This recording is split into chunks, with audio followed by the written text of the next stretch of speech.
cómo me dolió perderte después de quererte tanto. Ay, después de quererte tanto, Diosito dame consuelo para sacarme de adentro esto que me está matando. Ay, ay, ay. Oh, you gotta print it. Yeah, you gotta print it. Like this, so you don't have to buy the book. She has to print it.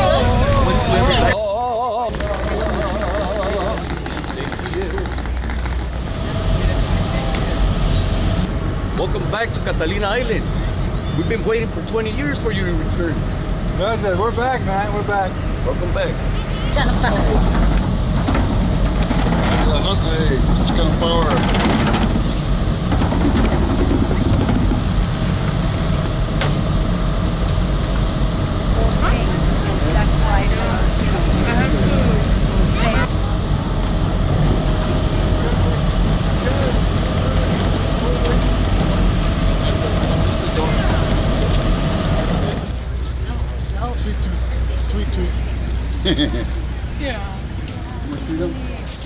This day means so much to me because we're getting together for a very important reason. Because we know what we're here for. We're here, number one, because we're looking at our historic artifacts that are in the museum today. In the museum here at Catalina Island, because they knew how important it was for us to be here when we were here originally, back in 1972. Because the date of it is such a significant day for us to be here. It's just amazing again, because the feeling I get when I come off the ship and just start walking down the ramp, it's a strong feeling that I get, because I'm living what everybody else was, the original Brown Berets, what their determination was, their cause, the real cause of being here way back in the day. But I'm here because I'm a Brown Beret now, and I'm just trying to carry on the responsibilities of a public relations officer so that I can make sure that people are following David Sanchez. He's the original founder, his ways, because he's the top of the rank, and we have a rank filing system, rank and file system, and that's the way we have to follow. We have to follow directions. See, directions aren't if they're broken, then things get chaotic. But we're here to celebrate and to bring pride to what our original reason is for being here. That's why I'm so happy, because it's an amazing feeling.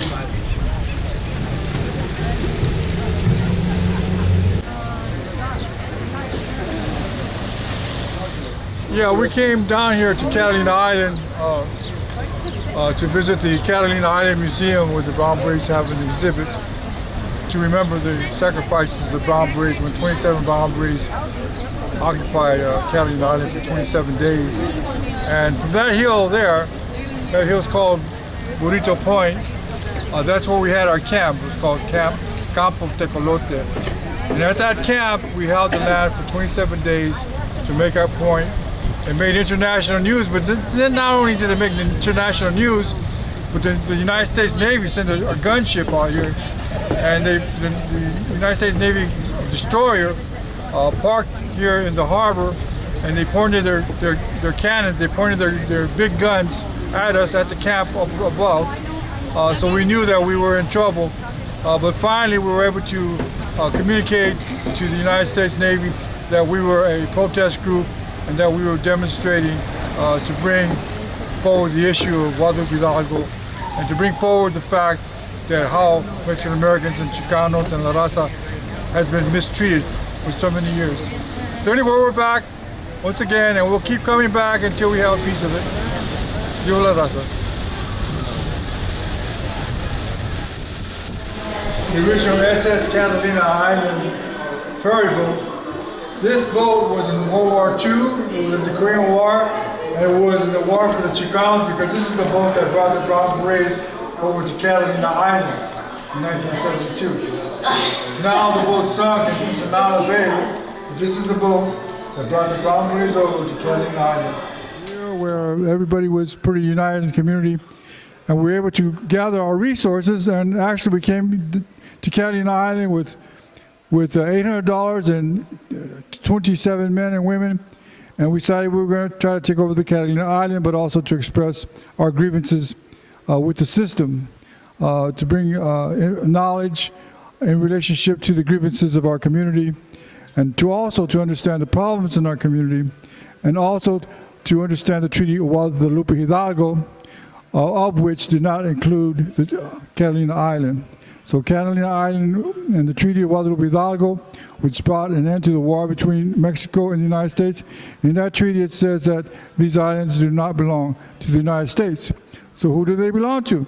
Well, they belong to the Mexican-Americans because the treaty was about Mexican-Americans and Chicanos. And so that's why we're here. Yes, it's very good to be here.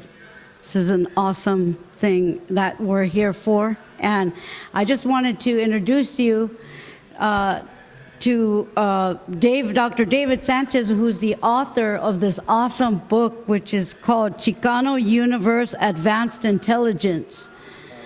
This book is the book to get that's going to teach you a whole lot, and you're going to have it in your brain, and it's going to give you some power and knowledge. And that's what we need to get this victory that we know that is within our reach. We just have to make a stand. We just have to move. And this book is brilliant. It's brilliant. And I'd like to introduce you to Dr. David Sanchez. Thank you, Gracie, for your wonderful words. This particular book, Chicano Universe Advanced Intelligence, is the most advanced work ever done in the Chicano Mexican-American community throughout the United States. The book actually prepares minds and prepares thoughts so that people can have a more clear idea as to where they're going in life and a better idea as far as understanding the Chicano history. It's true that if you do not know the Chicano history, it's like the blind leading the blind. And we're here to give everybody eyes and thoughts to prepare them for the future and to understand that we are moving into the space age and we have to be more prepared and understand the scientific language. We have to be more prepared and understand the Chicano consciousness and how we can use our consciousness and how we can use our intelligence. So find this book wherever you look. Go to rosedogbookstore.com, rosedogbookstore.com, and you'll find this book. It's only $15. Chicano Universe Advanced Intelligence. The book is brown, the brown book. Please get it. Thank you.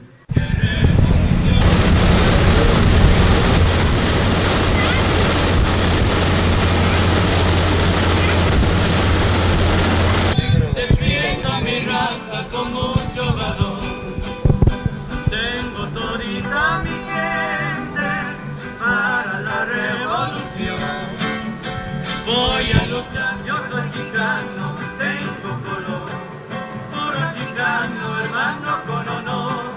Cuando me dicen que hay revolución, defiendo a mi raza con mucho valor. You've been planning this invasion for the last 2 years, and it's taken the last 2 months maybe of immediate planning, and you all snuck in here in small groups. What happens now? You've got the island more or less. Well, right now we just wait, wait to see what happens. Whatever happens, and we have several strategic moves ready to make. Do you think this really made a big impression to the island or to the Chicano people, to the movement? I think so far we have attained a victory, whereas we are on so-called private property on their behalf, but we are on this land, and we have not yet been removed. I think to that point our occupation has been successful. I think this is an opening to many more victories. These islands do not belong to the United States. These islands are Mexican territories. These islands belong to the Mexicans.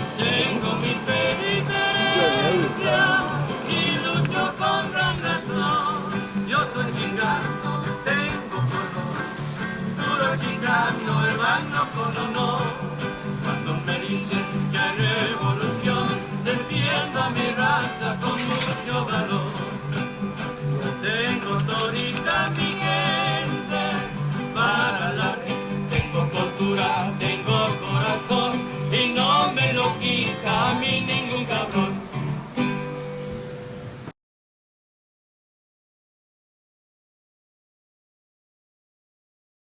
Hi, I'm Santos from the Brown Beret National Party coming out of Wilmington, California. Always been intrigued with the history of Hidalgo de Guadalupe, 1848. This was a treaty that was enacted by the United States and Mexico, coming unto the understanding in the future of the Brown Berets and what the Brown Beret National Party was doing in the 1970s. They occupied this territory of Catalina Island, and here they took a stand. This was I came to visit the exhibit and to understand a little bit more of how the Brown Berets were moving at that time, because I had friends and family from the Brown Berets back in the day, and they had always talked about these events.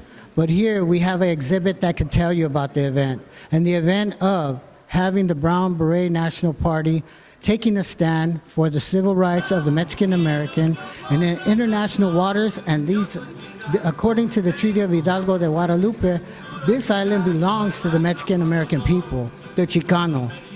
Thank you.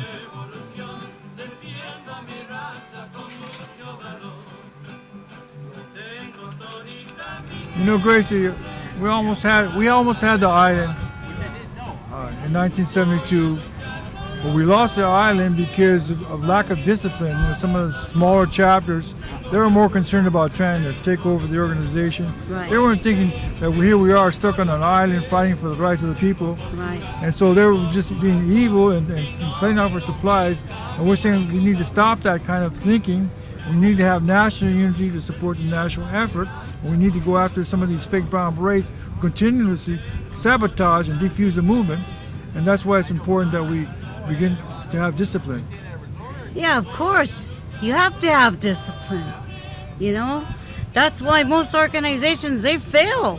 Because, you know, they just step on each other and, you know, disrespect one another. They just can't get it right to know how to handle and take care of business, and they get out of proportion and just do things that are, you know, chaotic and bad and give us a bad reflection, you know. Well, the rule, that's why we have rules. Rules, you know, rules are so important. You know, people are so quarrelsome by nature, and that's why you have to have discipline, and that's why you have to have mission. For example, myself, I'm a soldier. You know, I don't have no problems. I only have a mission. That's right. And that's how people need to think. That's right. Because that's why the Brown Beret National Party still exists. Because, you know, they stick to the mission first. They don't go beyond anything by to try to listen to anybody. They're very organized. They're very organized to know, you know, what's important, and to follow rules, and to be just right on par with what the mission is, and not go off of it and try to make up their own program. Well, that's the problem. A lot of these groups are just trying to make their own program. They're not following the successes of the Brown Beret National Party. And we have been very successful. We're the most successful organization ever existed on the planet, Chicano organizations. That's right. How can we try to get more young people involved in the movement?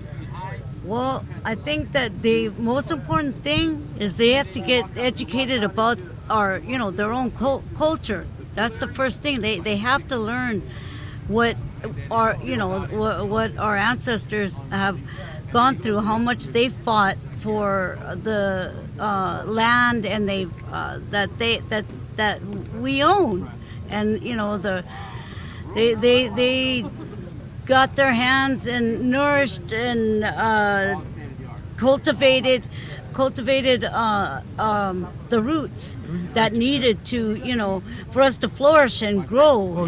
True story. You know, I think people are going too far back. You know, they're going, you know, back to the Indian culture.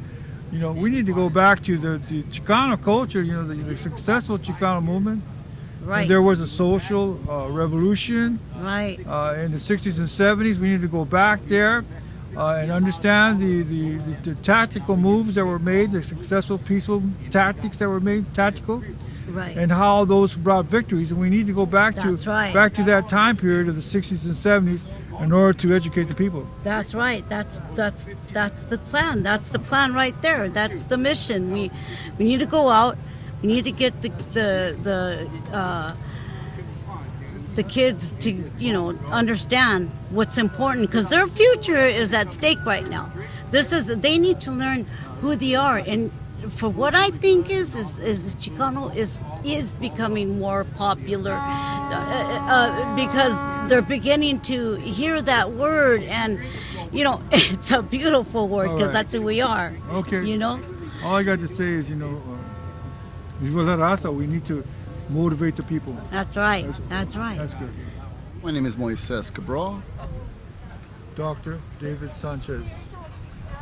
Alfredo de Luna. I've learned a lot about the struggles of the Chicano movement here. We're here at Catalina Island. Well, I think it's important to understand how trends play a role in people's thinking. If you don't have a trend, well, people don't think. People have forgotten how to talk. People have forgotten how to communicate. People have forgotten how to address grievances. For example, today people are working 2 jobs just to pay the rent. That's a grievance, but people don't say nothing anymore. People don't talk. So it's really important to stimulate the populace so that they begin to speak about some of the problems in our community. And it's mass, that our problems are mass, like mass chaos. And it's important to do something to bring about a movement so that the people, the populace, could have some direction. Do you think like a consistent voice out there in the community would bring about a little bit more continuity of everybody's thinking, and it would just bring more strength? Well, you have to have action. You have to have action, and you have to have education. I recently wrote the book Chicano Universe Advanced Intelligence to teach people to think more intelligently and use the intelligence to advance our community and to use intelligence to advance our society. And so that's why it's important. But there are some struggles in the movement. You want to talk a little about that? How it's hard for the movement to come about? Further? Yes, I think that the majority of Chicanos today in today's world are bombarded with all the excesses of capitalism. And what I mean by excesses is team sports. A great majority of Chicanos love watching baseball and basketball, which there's nothing wrong with that, but that takes away the focus of the issues and the problems that we're facing as a community today. And so I think what needs to happen is a refocusing, a reshifting of the Chicanos' central focus on the real issues.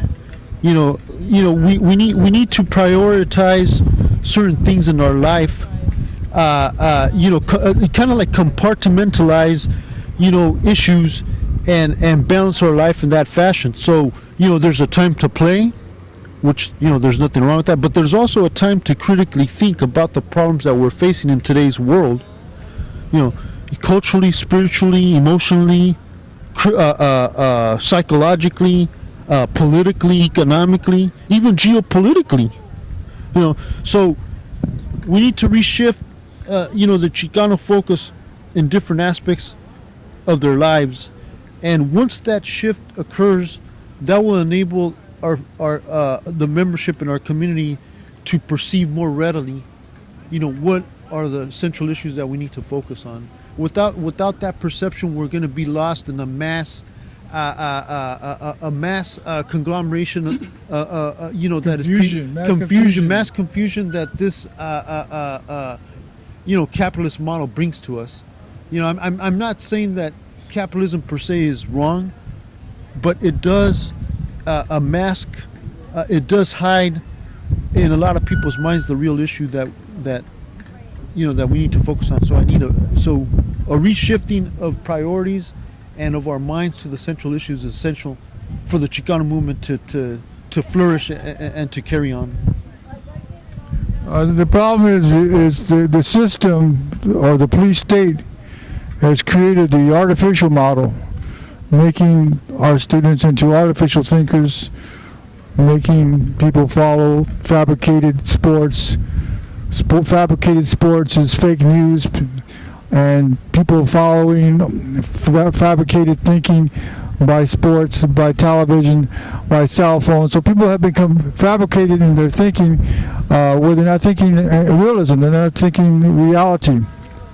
And the reality is that we need to create new thinkers and a new group of intellectuals, leadership, because television has drained our intellectual foundation, and it's very important to get our students thinking again and to get our leaders thinking again in the right direction towards social change.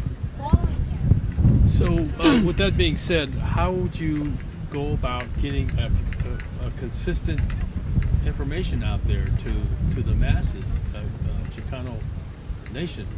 How would you, like what you're saying right now, has to be repeated over and over and over again to some people, and then they will start to follow your work and your message.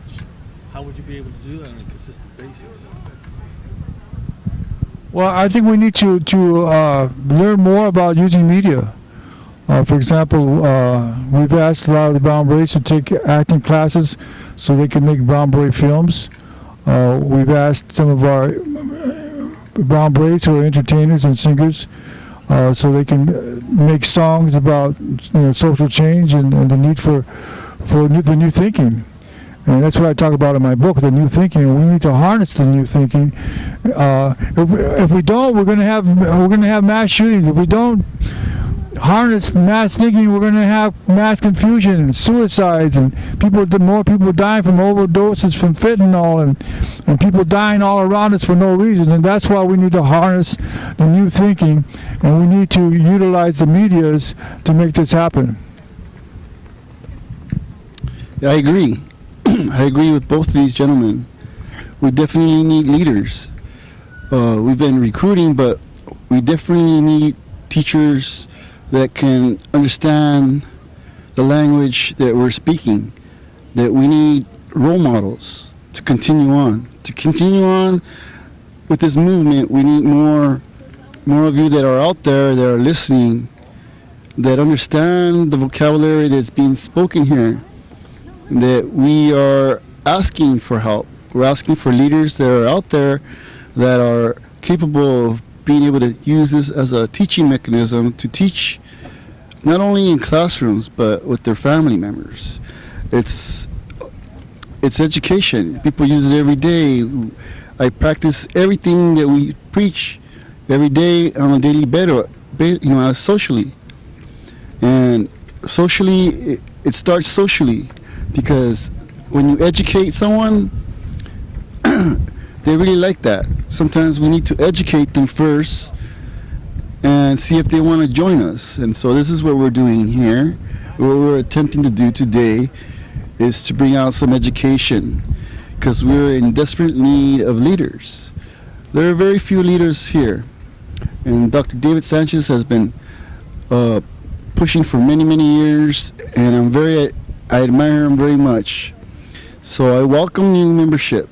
Those who are teachers, leaders, please join us. Yes, we need the teachers to go out there and motivate the students.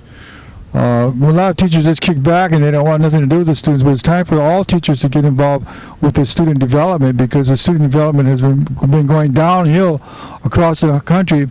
Most students have been beaten up by the medias, mostly the white medias, to the point where they've become lost. And you walk up to them, some of the students, you walk up to them, and they're not there. They're not. There's nothing upstairs. They're not tuned in. And how can you talk to somebody that's not tuned in? So therefore, it's very important to get students to tune in to social movement, to tune in to hope, to give the people hope, because if people have lost their hope, we need to return hope. And at the end of the tunnel, there is light, providing that more people get involved. That's absolutely right. I agree with that. As mentioned before, we need our people to,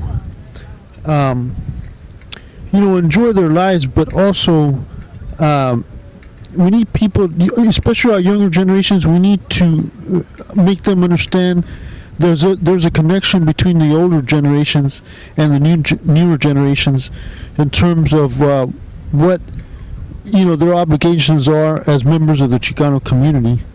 There's a false notion that the Chicano movement died sometime in the early 1970s, but that movement is still alive.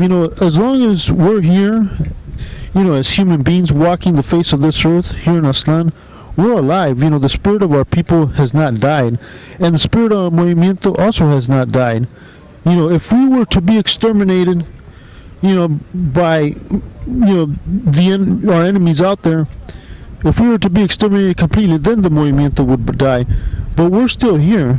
Our offspring are being born every day. So as long as we're here, the Movimiento has not died. So we need to keep the spirit of the Movimiento going. We need to spearhead the Movimiento to a different level. The 80s and the 90s were the decade of massive protests, demonstrating, to alleviate, ameliorate problems that we have in the Chicano community. But now we have to step up another level. Yes, we can demonstrate, but we have to step it up to an intellectual level. Like David Sanchez has taken that step in writing this new book that he has presented to you already. So things like this, talking to the newer generations in different settings, in settings such as churches, if it's allowed, academic settings, out in the street. When you see young Chicano generations out in the street, stop and ask them a simple question. Stop and ask them a question about their history. Go easy on them at first, because anybody that's not educated in this issue needs to be given the necessary steps so that they don't get turned off. So talk to young people, make them realize who they are, and make them realize that their participation in the betterment of the Chicano society is their obligation. Teaching is really important. The teaching movement, teaching mobilization. I think, but also, what has happened is that schools do not teach our kids how to talk. Our schools tell the students science is golden, but in actuality, talking is the best intellectual developer there is in the development, prime developer for children and for students and for adults. So we need to get everybody to talk. People don't know how to talk. We need to get them to talk. Unfortunately, right now, 1 out of 5 people in the world cannot hold a conversation. They've been programmed to be silent, and that's why we need to teach people to learn how to hold a conversation and to become leaders and to promote the conversation related to the new thinking. Thank you, David. The Chicano movement isn't dying out. It's still going strong. There's just so many things that are happening in the world that the television is separating us. Everything that you see there is separating us. We're being able to see a lot more things that most people weren't able to see before. But it doesn't mean that we're gone. It means that we're in desperate need of more leadership. It means that we need people to come in who are educated and know the climate, know the language, and able to translate it to others that are in different levels of reading and different languages, speak different languages. We're in desperate need of leaders. There's no need to say that the movement is dying. We're on a pause. We could blame it on COVID, but we do need leaders.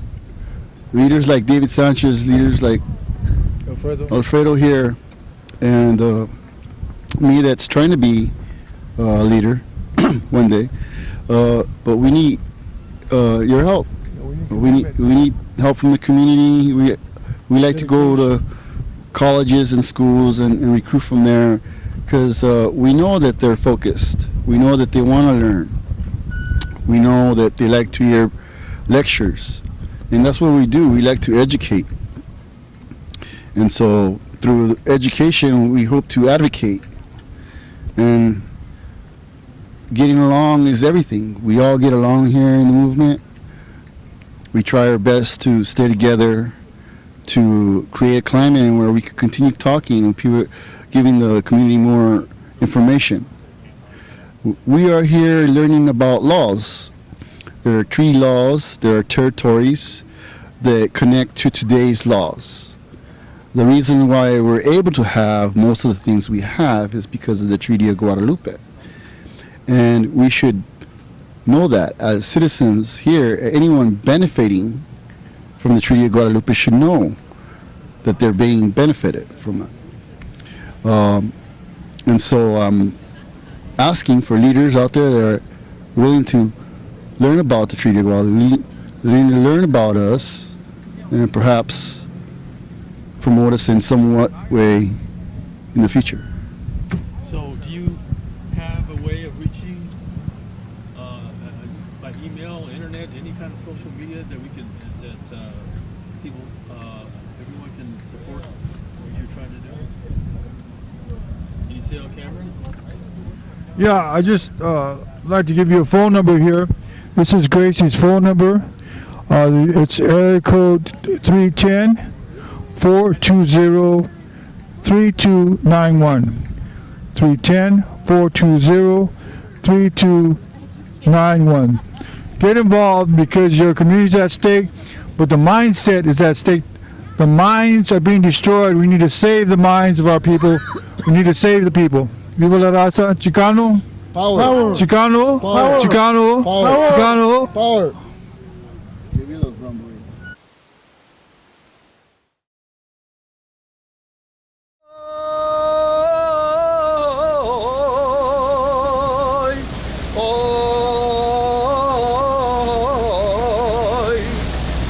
Quiero que se oiga mi llanto, como me dolió perderte después de quererte tanto. Ay, después de quererte tanto, Diosito dame consuelo para sacarme de adentro esto que me está matando. Ay, ay, ay, ay.